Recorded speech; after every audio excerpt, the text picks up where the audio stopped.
मरीज़ हमारे पास शिफ्ट हुआ कि ये मुख्तलिफ़ अस्पतालों से होता हुआ हमारे हॉस्पिटल आया। बिल्कुल सूख के वो कांटा हुआ था। 55-60 साल का वो आदमी था, बहुत ही पतला दुबला, और हमारी ज़ुबान में यूजुअली हम कहते हैं बोन एंड स्किन, पानी की शदीद कमी और बुरा हाल। उम्र उसकी 55-60 साल थी। जो उसके साथ एक ही लड़की थी वो 20-25 साल की थी, और वो अपने आप को उसकी बीवी बताती थी। मेरे जूनियर डॉक्टर्स ने मुझे राउंड कराया तो उन्होंने कहा जी कि ये फ़लाँ वार्ड से शिफ्ट हुआ है, इसको 4 महीने से शदीद दस्त लगे हुए हैं, ये कुछ भी खाता है तो इसको डायरिया लग जाता है, और इसके सारे टेस्ट हो गए हैं, गैस्ट्रोस्कोपियाँ, एंडोस्कोपियाँ, बायोप्सी, हर चीज़, इससे कुछ नहीं आ रहा, तशखीस नहीं है। लेकिन अब इसकी हालत इतनी बिगड़ गई है कि ये आईसीयू में शिफ्ट हो गया है, वेंटिलेशन के लिए हुआ है, और इसको कोई दवाई काम नहीं कर रही है। बल्कि मेरे एक जूनियर ने मुझे कहा कि जिस वार्ड से शिफ्ट हुआ है वहाँ की सीनियर डॉक्टर एक है, उन्होंने तंजन कहा है कि डॉक्टर साहब ने कहो एनू सूरत रमान सुनाना। तो ना तो टेस्टों में कुछ आ रहा है और ना कुछ आ रहा है। 4 माह से ऐसे है। तो जो हिस्ट्री होती है, हम जो डॉक्टर्स कॉमन चीज़ें होती हैं वो सारे पूछते हैं। तो बच्चों ने मुझे बताया, जूनियर डॉक्टर्स ने, कि ना शुगर है, ना ये नहीं, वो नहीं, फलानी। मैंने इन्हें कहा कि इसका एड्स का टेस्ट करा लें। तो बच्चों ने कहा कि जी पिछले साल इसका एड्स का टेस्ट मेयो हॉस्पिटल में हुआ था, तब भी इसको इसी तरह डायरिया लगा था और वो नेगेटिव है, और लेकिन पिछले साल फिर ये डायरिया ठीक हो गया था 2-3-4 माह के बाद, फिर ये बहुत बेहतर हालत में हो गया था, लेकिन अब फिर इसको 4 माह से ये है और अब इसकी ये हालत हो गई। अब ये बेहोश था वो, खैर वेंटिलेटर पे चला गया, लेकिन मैंने फिर भी उसका एड्स का टेस्ट भेज दिया कि भेजो उसकी बीवी का।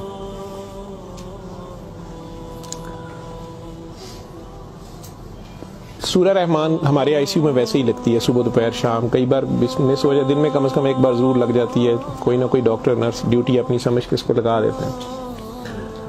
वो भी लग रही थी, सारे पेशेंट्स थे। जहाँ तक जितनी मेरी याददाश्त साथ देती है कि तीसरा दिन था तो मेरी जूनियर डॉक्टर का मुझे फ़ोन आया, बड़ा पैनिकी।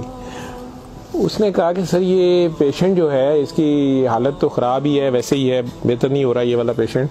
इस पर अचानक एक चेंज आई है कि ये सूरह रहमान जब भी लगती है, मैंने नोट किया है, लेकिन नर्सेज सुबह से बता रहे थे, लेकिन मैंने ये नोट किया अब कि जब भी लगती है इसके नाक मुंह से वैसे उसके पाइप डाला हुआ था, फेफड़े, हम सांस उसको मशीन, सांस वाली मशीन से जो है ना वो उसके लिए पाइप डाला हुआ था, नाक में भी एक नाली थी मैदे के लिए, बेहोश था।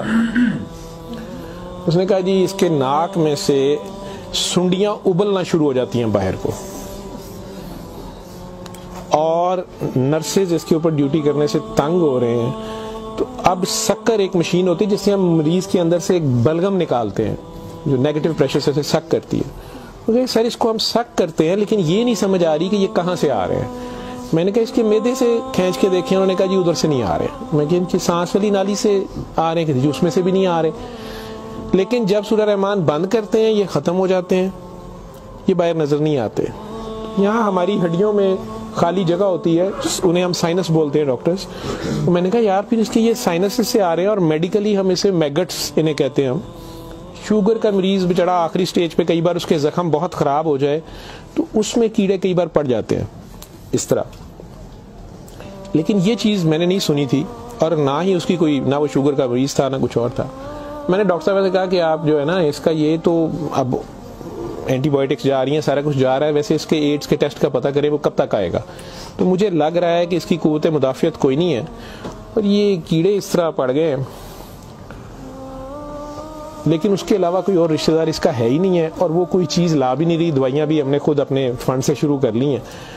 इसका करना क्या है? और मसला ये है कि ये जिस वक्त सूरह रहमान लगती है तो ये कीड़े इसके अब तो आंखों से भी कुछ निकले हैं, तो इसके नाक और मुंह से उबलना शुरू हो जाते हैं। लेकिन जब हम बंद करते हैं थोड़ी देर बाद वो मुंह में कहीं नजर नहीं आते। तो हमारा ये ख्याल था कि सूरह रहमान बंद कर देते हैं। इसकी बीवी ने भी कहा कि ये तुम लोग फिर बंद करो, पता नहीं क्या तुम लोग लगाते हो। तो वो जो हमारी नॉन मुस्लिम सिस्टर थी, उन्होंने उसे कहा कि मेरी बात सुनो, मुझे नहीं पता इसे क्या बीमारी है, लेकिन वो इसे प्रेयर कहती थी। उन्होंने कहा जब ये प्रेयर लगती है ना, ये कीड़े इसको छोड़ के भागते हैं, ठीक है। तो मैं तो कहती हूँ इसको 24 घंटे यही सुनाई जाओ। जब मैंने ये बातें सुनी तो खैर मैंने कहा कि इसकी बीवी को कहो कि वो रिपोर्ट का या हमें रिसीट दे दें, हम खुद अपने तौर पे पता कर लेते हैं। तो मेरे राउंड करने के बाद वो बंदी खुद ही आ गई मेरे पास। तो मुझे नहीं पता था कि वही सिस्टर ने उसकी बिठा के कहीं काउंसलिंग की थी। उसे उन्होंने कहा कि इसको हमें शक है कि एड्स ना हो, कि इसकी कुव्वत मुदाफ़ियत नहीं है, इस तरह कीड़े इसको पड़ गए, कुछ हो गया, शायद कमज़ोरी से हो गया, बीमारी की कमी से हो गया। तो ये उसका हम पता करना चाह रहे हैं। अदरवाइज तो जो दवाइयाँ हैं वो वही रहनी है। कुछ तरह की उसने बात की, कहती कि वो डर गई है थोड़ी सी, और वो कहती मैंने बड़े डॉक्टर साहब से कोई बात करनी है। बहरहाल अब मुझे जितना याद है, मैं 1 साल बड़ी सोचा है इसके ऊपर कि मैं इसको बयान करूं या ना करूं लोगों के सामने। उस औरत ने बड़ी खौफनाक कहानी मुझे सुनाई। जब उसे ये डर पड़ा ना कि इसको एड्स ना हो और उसको ना एड्स लग गई हो, अब वो मुझे कहने लगी कमरे में आके कि डॉक्टर साहब ये जो मेरा मियां है ना, ये असल में जादूगर है। मैंने कहा आपने तो पहले दिन लिखवाया कि ये रिक्शा चलाता था और रिक्शा ड्राइवर है। उसने कहा जी ये रिक्शा ड्राइवर तो है, लेकिन ये जादूगर है, काला जादू करता है, लेकिन करता कुरान से था। मुझे हंसी आ गई। मैंने कहा कुरान से काला जादू कैसे हो सकता है। तो बहरहाल टू कट इट शॉर्ट, उस औरत की हमारे वो डॉक्टर्स ने मुझे, चूंकि वो वीडियो मेरे पास वो सिर्फ पड़ी है जिसमें वो कीड़े प्लेट में, हमारी उसे हम डिश कहते हैं, उसमें वो निकाल के वो डाल रहे थे। तो मुझे उन्होंने भेजे कि इसका करना ये क्या है। पहली रात जब उन्होंने मुझे मैसेज किया रात को व्हाट्सएप पे, तो वो वीडियो मेरे पास पड़ी हुई है। और उसने मुझे बताया जी कि मैं खुद किसी की बीवी थी, उसकी माँ मुझे बड़ा तंग करती थी और मैं चाहती थी कि ये मेरे अंडर आ जाए। मुझे किसी औरत ने, दूसरी ने बताया, हमसाई ने बताया कि ये खामन तुम्हारा गुलाम हो जाएगा, तुम इसके पास चली जाओ। बाकी तफसीलात में मैं नहीं जाता। जो कुछ उसने मुझे बताया, उसने कहा जी कि ये इसका जादू का तोड़ ही नहीं था और इसका काम लाजमी इसका होता था, ये जैसे भी करता था। तरीकाकार उसने क्या कहा जी, इसने कमरे में अंदर एक गाव तकिया रखा होता था, उसके ऊपर इसने वो जिस तरह स्माइली होता है, जो मुझे समझ आई कि उसने कोई बुत सा बनाया हुआ था, उस कमरे में ये बैठाता था और वो लोगों को पहले तो कुरान शरीफ भी पता नहीं पढ़ने को कहता था, कुछ करता था, फिर उनकी बात सुनता था, सारा कर करा के जो मुझे उसका तरीका वारदात समझ आया या जो भी था। उसने कहा जी कि जो गरजमंद होता था ना, वो दीवाना, औरतें बड़ी दीवानी होती थी, ठीक है, या यंग लड़के लड़कियां कि मेरी वहाँ शादी हो जाए, वहाँ हो जाए, औलाद हो जाए, कई लड़के आते थे। तो जो उसने सबसे गंदी बात मुझे बताई, बड़ी फजूल जो उसकी हरकत थी या जो भी, वो इस्लाम तो हो ही नहीं सकता। उसने कहा जी ये उन औरतों को, और अपने बारे में उसने कहा कि मैंने भी ये गलती की, मेरे से भी ये गुनाह हुआ, लेकिन मुझे गुनाह सवाब का इतना नहीं पता था। तो ये पहले वो तकिए को सजदा कराता था, खुद उसके पीछे खड़ा हो जाता था, फिर वो कहता था कि ये असल में तुम लोगों पे काला जादू हुआ है, इसको तोड़ने के लिए पता नहीं नूरी बड़ा जरूरी है, ठीक है। फिर वो हमें कहता था कि वुजू करके आओ, ठीक है, वुजू करके आते थे, वो पता नहीं कौन सी सूरत पर वो कई सूरतें मिक्स करता था। ये सब करते कराते 1-2 सेशनों के बाद कुछ नहीं लेता था। फिर जो ज्यादा लोग अपने काम के पीछे दीवाने होते थे, उनको वो बताता था कि इसमें बड़े पैसे भी लगेंगे, ये जान पे खेलना पड़ना है, पता नहीं क्या करना, और तुम्हें भी मेरे साथ करना पड़ेगा, इसमें बड़ा कुछ जो है ना रिस्क है, लेकिन काम तुम्हारा हो जाएगा। वो जो भी उसकी कहानियां थी, जो उसको बाद में किसी और वजह से पता चली, जो मुझे वो बता रही थी कि जी ये औरतों के साथ भी और यंग लड़कों के साथ या मर्दों के साथ भी गलत काम करता था, फिर उन्हें अपना गंद खाने में मजबूर करता था, फिर उन्हें पता नहीं कौन से कोई आयत बनाई हुई थी या कोई नाम था, पता नहीं क्या, कि अरबी के जी ये पढ़ के ना तुमने ये मिक्सचर जो है ना, ये हंडिया पकाते हुए थोड़ा सा बीच में गंद डाल देना है और अपने खामन को खिला देना है, या उस लड़की को खिला देना है, या उसको खिला देना है। तो मैं अपने खामन के साथ ये सारा कुछ किया मैंने। अब मुझे बताएं कि जब वो उस बंदे के साथ ही सो गई तो उसके खामन तो वो रहा ही नहीं है ना, तो ना वो मुसलमान रही है, ना वो ये हरकतें सारी। अब उसके बाद बकौल इन खातून के, इस लड़की के, कि जी वो खामन जो मेरा था उसमें तो तब्दीली नहीं आई, उसने मुझे फुल मारना शुरू कर दिया। और मुझे इसकी, मेरे तड़प इसकी तरफ भागती थी कि मैं इसके पास आऊं। तो फिर मैंने इसके पास वैसे आना शुरू कर दिया कि मैंने तुम्हारे साथ शादी करनी है, मैंने उधर से तलाक लेनी है, मैंने ये करना है वो करना है। तो मैं उन्हें बताए बगैर इसके पास आ गई। इसके साथ मैं 6 माह रही। इसने कहा कि फिर ऐसे ही रहना पड़ेगा, और इस सारे काम में मैं शामिल हुई। तो इसने वैसे मुझे कहा कि निकाह हो गया हमारा, कुरान शरीफ पे इसने निकाह किया। उसने कहा हम दोनों की रजामंदी निकाह है, वो पीछे से तलाक लेके नहीं आई, ठीक है। उसके बाद इसको ये डायरिया लग गया। डायरिया लगने के बाद ये कहती है कि जी मेयो अस्पताल में जब हम थे 4 महीने हमें हो गए और बुरा हाल था इसका पिछले साल। तो ये एक दिन मुझे कहने लगा कि मैं कहता हूं कि मैं अल्लाह से तौबा कर लूं, अल्लाह मेरी जान बख्शी कर दे, तो मैं तौबा करूं और मैं ना अब रिक्शा ही चला के उसमें जितनी रोटी रोजी होगी तू मेरे साथ गुजारा कर लेगी, और तू भी वापस चली जा अपने खामन के पास, ठीक। और उधर से जाके तलाक ले ना ले, और ये निकाह नहीं है, और जो भी उसने कहा कि जी हमने तौबा कर ली बकौल उसके जो उसकी समझ थी।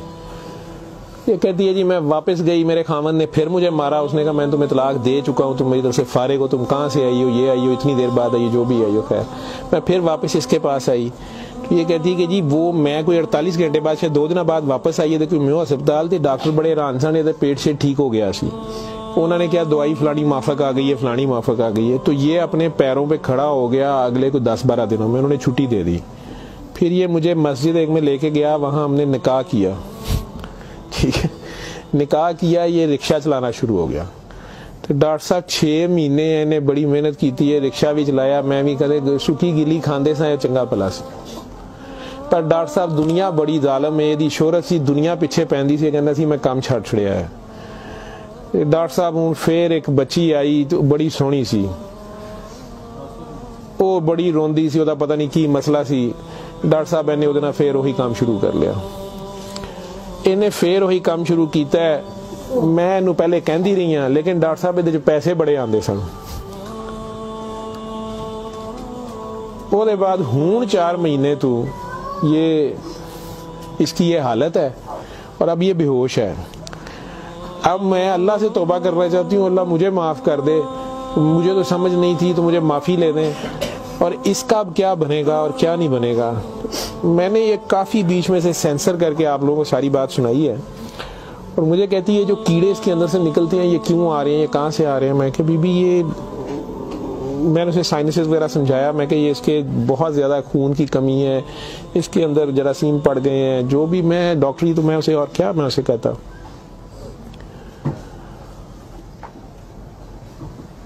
और उस वक्त सारी बात सुना के तो उसने वो रिपोर्ट अंदर से निकाली और मुझे कहती है जी ये रिपोर्ट में तो इसको HIV की रिपोर्ट थी कि जी वो उत्थे रिपोर्ट वाले मैनू कहा है कि डॉक्टर साहब फौरन जाके दिओ ते तुसी, वो लेबोरेटरी में कहीं पूछती रही। तो उन्होंने कहा जी तुसी उत्थों जाके पूछो।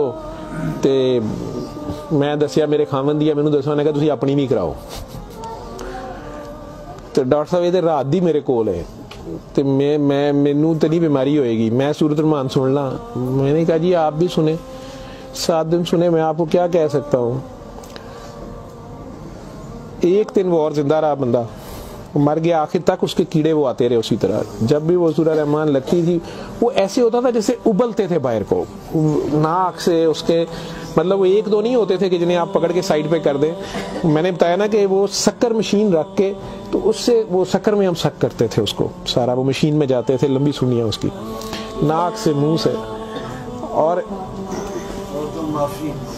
आखिर में वो औरत भी उसकी डेड बॉडी लेने में भी तैयार नहीं थी। नहीं जी ये मैं इन्हू कितने दबांगी, ये वो। मैं नहीं, अब इसको ये तो आप नहीं लेके जाना, हम हॉस्पिटल से हम और क्या कर सकते हैं। अल्लाह जाने की साल पुरानी बात, हमारे हॉस्पिटल में रह के गया है पेश। अव्वल तो मुसलमान ना जादू कर सकता है, अगर वो जादू वाला इल्म कहीं से सीख भी लेता है या अपने तरीके से वो समझता है वो जादू कर रहा है, तो वो मुसलमान नहीं रहता।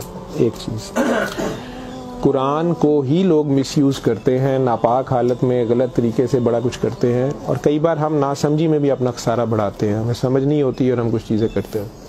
कुरान खुद कह रहा है कि इससे मोमिन के लिए शिफा और रहमत है, और जालिम इसी में से अपने लिए खसारा बढ़ाते हैं। अपनी जान पे जुल्म करना भी जुल्म ही होता है। तो अव्वल तो मुसलमान जादू ना कर सकता है, ना किसी दूसरे पे करवाता है। अगर दूसरे पे भी करवाता वो मुसलमान नहीं रहता। जब आप जादू के चक्कर में पड़ेंगे, ये खुद शिरक है। आप अल्लाह बनने की कोशिश कर रहे हैं ना, आप अपनी मर्जी के रिजल्ट्स लेने की कोशिश कर रहे हैं, ठीक है, माफुकुल फितरत तरीके से, और फिर उससे ज़्यादा बड़ी बदबख्ती कि अल्लाह के कलाम को मिसयूज़ करके, इशारा करके, तो वो मुसलमान नहीं रहता। मैंने उस दिन भी बताया था, वो बच्ची अमेरिका से जो फ़ोन कर रही थी, आप लोगों के सामने ही, यहाँ मैंने उसे कलमा शहादत पढ़ाया था, उसे दोबारा कलमा पढ़वाया था, क्योंकि उसको पता नहीं था। यहाँ वो आई तो वो उससे यही काम किसी और ने करवाया। वो मुसलमान रह ही नहीं गई हुई थी, और खामन से लड़ाई उसकी चल रही थी, उनका आपस में फसाद हो जाता था, ठीक ठाक प्रॉब्लम में थे। उससे दोबारा से बावजू हो के आप कलमा पढ़ें। ज़िंदगी में अगर ऐसी कभी गलती कर दी है तो अल्लाह से माफ़ी मांगे और दोबारा से कलमा पढ़ के मुसलमान हो। दूसरा, अगर आप में से किसी को वहम है कि आप लोगों पे जादू है, तो किसी बाबे के पास जाने की ज़रूरत नहीं है। ये तो फटाफट आप लोग कहते हैं कि जादू बरहक है, और जी जादू नबी करीम सल्लल्लाहु अलैहि वसल्लम पे भी हो गया था। नबी करीम सल्लल्लाहु अलैहि वसल्लम ने उसको कैसे तोड़ा था, उन्होंने क्या तरीका बताया? एक बार सूरह फलक, एक बार सूरह नास, या आप 3 बार सूरह फलक 3 बार सूरह नास पढ़ लें, जादू खत्म हो गया। औज़ु बिल्लाहि मिनश शैतानिर रजीम पढ़ते ही खत्म हो गया। वैसे तो मुसलमानों पे तो होता ही नहीं है। मैंने सूरह मोमिनून की 89 आयत बार बार रेफरेंस दिया है। मैं किसी बहस में नहीं मजहबी में पढ़ना चाहता। अल्लाह बड़े वाज़े तरीके से उसमें बता रहे हैं कि इनसे पूछो, सूरह मोमिनून में 84 से 89 तक, इनसे पूछो कि आसमान और ज़मीन का मालिक कौन है, ये सारा कुछ किसने बनाया? ये फ़ौरन कहेंगे अल्लाह है। इनसे पूछो तुम्हारी ज़िंदगी और मौत का हर चीज़ कौन फनी, कहेंगे अल्लाह में। फिर इनसे पूछो फिर तुम कहाँ से जादू कर दिए जाते हो? जब हर चीज़ का मालिक वो है तो फिर ये जादू तुम लोगों पे कहाँ से हो जाता है? ये हमारी अपनी सोच में होता है। 99% लोग तो साइकी के मरीज बने होते हैं, और ये असल में आपस की नफरत होती है। हमारी आपस की नफरत, हसद, कीने, बुग़्ज़, लालच, हवस, ये जो हमारी सोच की लहरें हैं, ये ज़रूर एक दूसरे को डिस्टर्ब करती हैं। ये नज़र लग जाती है, माँ की नज़र अपने बच्चे को लग जाती है, प्यार से ही देख ले, उसको ज़्यादा एनर्जी चले गई, बीच में माशाल्लाह नहीं कहा, फोकस अल्लाह से हटा, बच्चे पे गया आपका। तो अल्लाह के रेफरेंस से उस बच्चे को देखें कि माशाल्लाह मेरा बेटा कितना प्यारा, तो फिर नज़र नहीं लगती है। ये बातें आपको समझाई गई हैं कि फोकस आपका अल्लाह रहे। नाउज़ बिल्ला, कई बच्चे मेरे साथ ज्यादा प्यार से जब ज्यादा चलते हैं, आप अल्लाह है, नाउज़ बिल्ला मैं अल्लाह कैसे हो सकता हूँ? फिर उन्हें मैं कहती हूँ कि बेटा ये कुफरिया कलमा है। किसी बात से कोई बंदा मुद्दतों से फंसा होता है, उसमें से निकलता है, कई बहुत बड़ी बात कर देते हैं। होश के लोग नहीं होते हैं, जब तक होश में नहीं होते हैं तो उस वक्त तक तो उन पे हद नहीं लगती, लेकिन जब होश आ गई है उसके बाद ये बात कुफर में आती है, और अल्लाह ये बर्दाश्त नहीं करता। आप नासमझी में भी कर रहे हो, बच्चा नासमझी में भी उल्टी सीधी हरकतें कर रहा हो, तो माँ तो कान पकड़ लेती है, उसने भी उसे सिखाना तो होता है, उसे साबित तो कराएगा, पहचान तो करा के छोड़ेगा अल्लाह कौन है, अल्लाह कहाँ है। ठीक है, आयतुल कुर्सी का मतलब है कुर्सी की निशानी, कुर्सी का इशारा। ठीक, जब आप खौफ की हालत में हैं तो वो पढ़ लें, या आपको लगता है कि हमें कोई मसला ना हो तो पढ़ लें। तो उसका मतलब ये नहीं है कि वो आयतुल कुर्सी के लफ्ज़ या आयतुल कुर्सी के वो आपकी हिफाजत करते हैं। उसका मतलब क्या है? अरब्स को तो पता चलता था पढ़ते हुए कि वो क्या कह रहे हैं, तो वो सारी अल्लाह की हम्द और अल्लाह की शानें बयान हो रही हैं। तो कुर्सी की बात तो हो रही है कि कुर्सी ज़मीनों आसमान पे हर तरफ वो है, तो असल में तो कुर्सी वाले की बात हो रही है। तो जो कुछ करना है कुर्सी वाले ने करना है। तो अगर कुर्सी वाले से आपका ध्यान हट गया, ठीक है, तो आप कुर्सी की पूजा शुरू हो गए, तब भी फंस गए आप।